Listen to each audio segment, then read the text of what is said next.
सभी को जय मसीह की। Praise the Lord. परमेश्वर की स्तुति हो, परमेश्वर को धन्यवाद। और मेरा नाम सिमरप्रीत है और मेरा यूट्यूब चैनल MMB सिमरप्रीत के नाम से है। MMB का मतलब मसीह मंथन बैठक। यदि आपको और जानकारी चाहिए तो आप इसके डिस्क्रिप्शन में देख सकते हैं, मैंने इसमें और भी जानकारी दी है।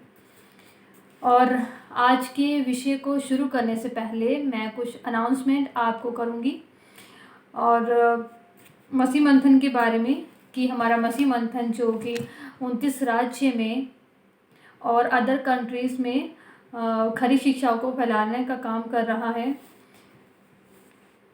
और मसीह मंथन बाइबल की खरी शिक्षा, साउंड डॉक्ट्रिन को लेकर चल रहा है।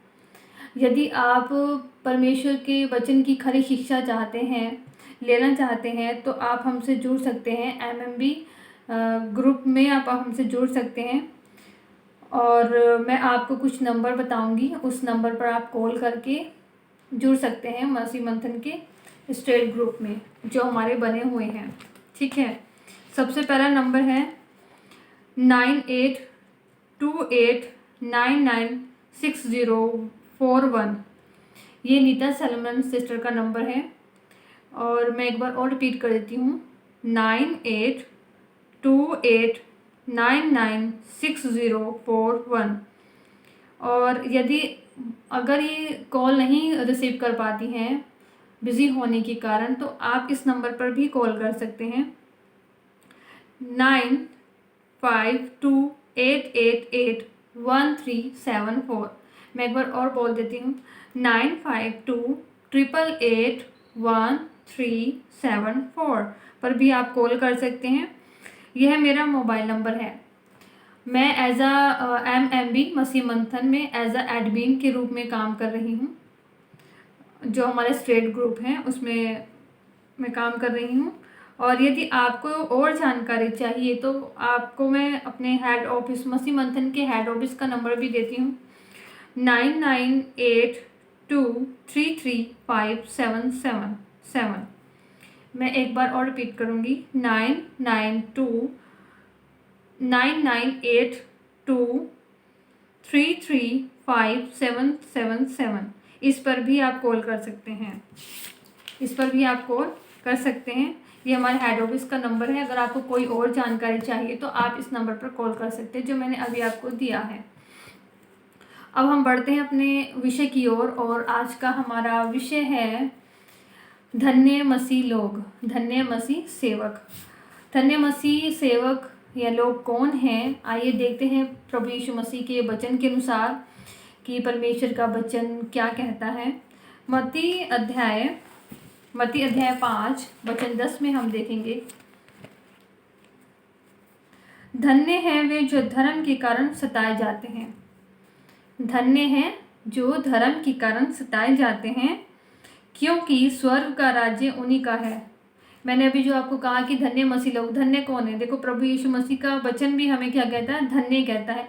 धन्य किनको कहता है? कि धन्य है वह लोग जो प्रभु यीशु मसीह परमेश्वर के नाम से सताए जाते हैं। धन्य हो तुम, वचन 11 में लिखा है कि धन्य हो तुम जब मनुष्य मेरे कारण तुम्हारी निंदा करे और सताए और झूठ बोल बोल कर तुम्हारे विरोध में जो सब प्रकार की बुरी बातें कहे। तो प्रभु यीशु मसीह का वचन हमें क्या कहता है? कि धन्य है वे लोग जो मेरे नाम से सताए जाते हैं। तो कौन हुए हम? मसीह लोग कैसे हैं? धन्य हैं, क्योंकि प्रभु परमेश्वर का वचन कहता है कि हम यदि प्रभु यीशु मसीह के नाम से सताए जा रहे हैं तो हमें क्या करना चाहिए?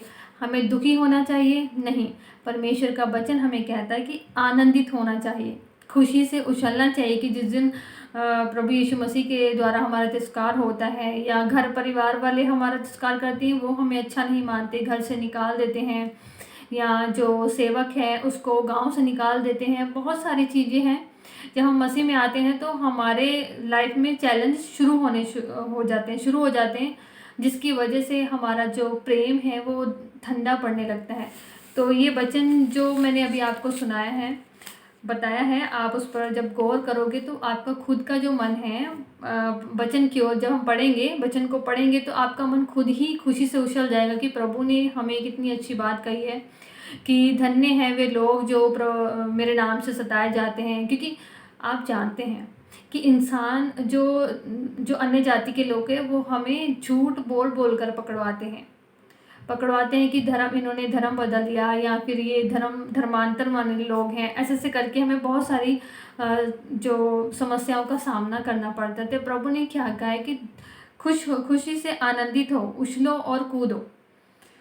धन्य हो जब मनुष्य मेरे कारण तुम्हारी निंदा करे और सताए और झूठ बोल बोल कर तुम्हारे विरोध में सब प्रकार की बुरी बातें कहे। इसका मतलब कि बुरी बात कहेगा वो हमारे विरोध में, है ना। और वचन 12 में लिखा है कि आनंदित और मगन होना, क्योंकि स्वर्ग में हमारे लिए बड़ा प्रतिफल है। हमारे लिए प्रतिफल कहाँ है? स्वर्ग में, कि हमें खुश होना है और हमें हमारे लिए स्वर्ग में बड़ा प्रतिफल है। तो हमें आनंदित रहना है प्रभु में कि हमारे लिए स्वर्ग में बड़ा प्रतिफल है।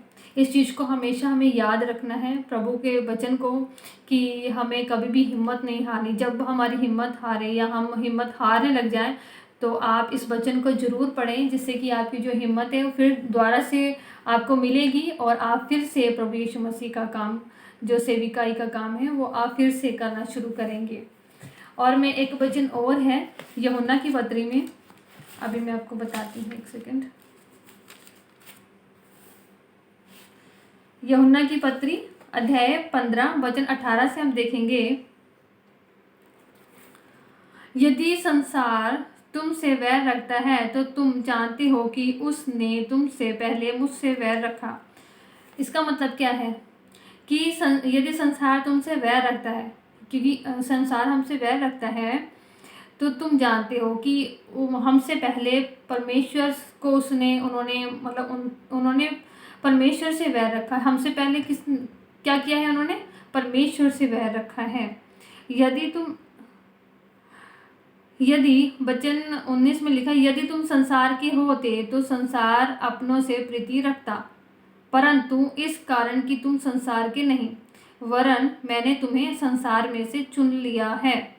प्रभु ने क्या कहा है कि मैंने तुम्हें संसार में से चुन लिया है, तुम संसार के नहीं हो। जब हम संसार में थे तो हम सब आदर करते थे, इतना बुरा नहीं था उस समय का टाइम, सब अच्छा हमसे बोलते थे। जैसे ही हमने मसीह में आ गए तो सब हमारे क्या हो गए? विरोधी हो गए।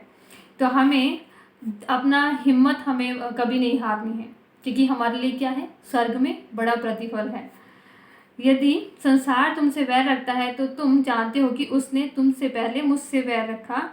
वचन 19, यदि तुम संसार के होते तो संसार अपनों से प्रीति रखता, ठीक, परंतु इस कारण कि तुम संसार के नहीं, वरन मैंने तुम्हें चुन लिया है, इसीलिए संसार तुमसे वैर करता है। हमसे संसार वैर क्यों करता है? क्यों? क्योंकि प्रभु यीशु ने हमें चुन लिया है। हमने नहीं प्रभु यीशु मसीह को चुना, बल्कि प्रभु यीशु मसीह ने हमें चुना है। तो हमें खुश होना चाहिए, आनंदित होना चाहिए, हमें दुखी होना ही नहीं चाहिए कि लोग हमें बुरा भला कहते हैं कि इन्होंने धर्मांतरण कर लिया, अपना धर्म बदल लिया। कोई दिक्कत नहीं, बोलते हैं तो बोलने दीजिए। वचन 20 में लिखा है, जो बात मैंने तुमसे कही थी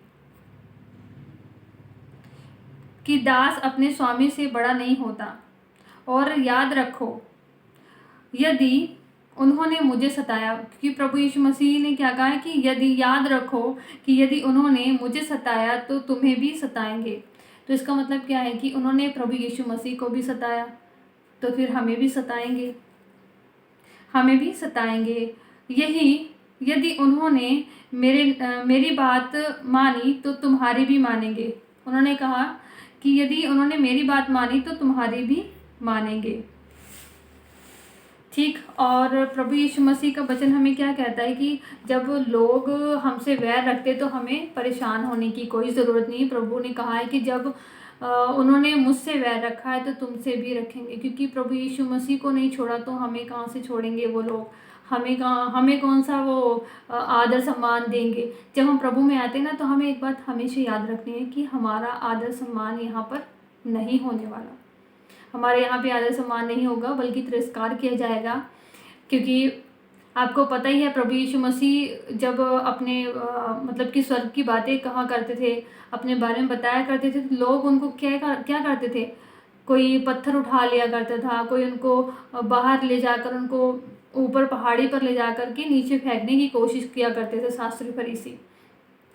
ऐसे ही आज हमारे साथ बहुत सारे लोग हैं जो प्रभु यीशु में सताए जा रहे हैं। मैं उन सबको ये कहना चाहती हूँ कि प्रभु परमेश्वर आपको इस वचन के द्वारा हिम्मत दे रहा है कि तुम धीरज धरो, क्योंकि हमें धीरज धरना है, हमें हिम्मत नहीं हारनी। चाहे हमारे जीवन में कितनी भी परेशानियाँ हों, हमें हिम्मत नहीं हारनी है। हमें प्रभु यीशु मसीह के वचन को फॉलो करते हुए हमें आगे बढ़ना है, क्योंकि हमारे लिए स्वर्ग में बड़ा प्रतिफल है। यदि हम यीशु के नाम से सताए जाते हैं तो हमें धन्य मानना चाहिए अपने आप को कि प्रभु यीशु मसीह ने हमें साफ कह दिया है कि आपके लिए स्वर्ग में बड़ा प्रतिफल है। तो हमें क्या करना है, हमें अभी सताव की वजह से चुप करके बैठना है नहीं, हमें आगे बढ़ते रहना है। क्योंकि जब पतरस और पौलुस जब ये सेविकाई करते थे, तो जब लोग इनको धमकियाँ देते थे कि तुम प्रभु यीशु मसीह का नाम नहीं लोगे या प्रभु के नाम का प्रचार नहीं करोगे, तो वो क्या कहते थे, वो परमेश्वर से प्रार्थना करते थे कि प्रभु हमें और हिम्मत दे, जिससे कि हम उनके सामने हियाव के साथ तेरा वचन सुना सकें। और ऐसे ही हमें भी ऐसे ही परमेश्वर से, प्रभु यीशु मसीह से प्रार्थना करनी कि प्रभु यीशु मसीह हमें भी हिम्मत दे, हियाव दे, जिससे कि हम तेरे वचन को सुना सकें, लोगों को बचा सकें, आत्माओं को बचा सकें, और हम परमेश्वर तेरे राज्य में आ सकें। और मैं आप सभी से मेरी यही रिक्वेस्ट है कि प्रभु यीशु मसीह में आगे बढ़ते रहें और दूसरों को एनकरेज करते रहें। और जो मैंने आपको जानकारी दी है, नंबर जो भी मैंने आपको शेयर किया है, यदि आपको अगर आप जुड़ना चाहते तो उन नंबरों पर आप कॉल कर सकते हैं। और बाकी यदि आपको मेरी वीडियो अच्छी लगी है, अगर आप चाहते हो कि दूसरों को शेयर करें और आप अपने लाइफ को चेंज करें, प्रभु यीशु मसीह के वचन को मजबूती से लें, हल्के में नहीं लेना है, मजबूती से लेना है, अपने जीवन में उतारना है। क्योंकि हमारे ऊपर बहुत बड़ी जिम्मेदारी है कलीसिया के ऊपर कि हमें परमेश्वर का जो वचन है सभी लोगों तक फैलाना है। चाहे कितना भी सताव आए, कुछ भी आए, हमें इसको लेकर चलना है। क्योंकि हमारे जो पहले जो प्रभु यीशु मसीह में जो लोग आए थे, जैसे पतरस, यूहन्ना, ये सभी लोगों ने बहुत मेहनत के साथ परमेश्वर का वचन लोगों तक फैलाया था। और हमें भी इसी तरीके से अपने वचन, जो परमेश्वर का वचन है, इसको हमें बहुत ही हिम्मत के साथ और बहुत ही सावधानी से हमें दूसरों को सिखाना है, गलत शिक्षाओं से बाहर निकालना है, जो कि आजकल बहुत ज़्यादा चल रही हैं। इसलिए मैं आप सभी से विनती करती हूँ कि इस वीडियो को ज़्यादा से ज़्यादा शेयर करें। और सभी को जय मसीह की। अब मिलते हैं हम अब अगले वीडियो के साथ में और नए टॉपिक के साथ में।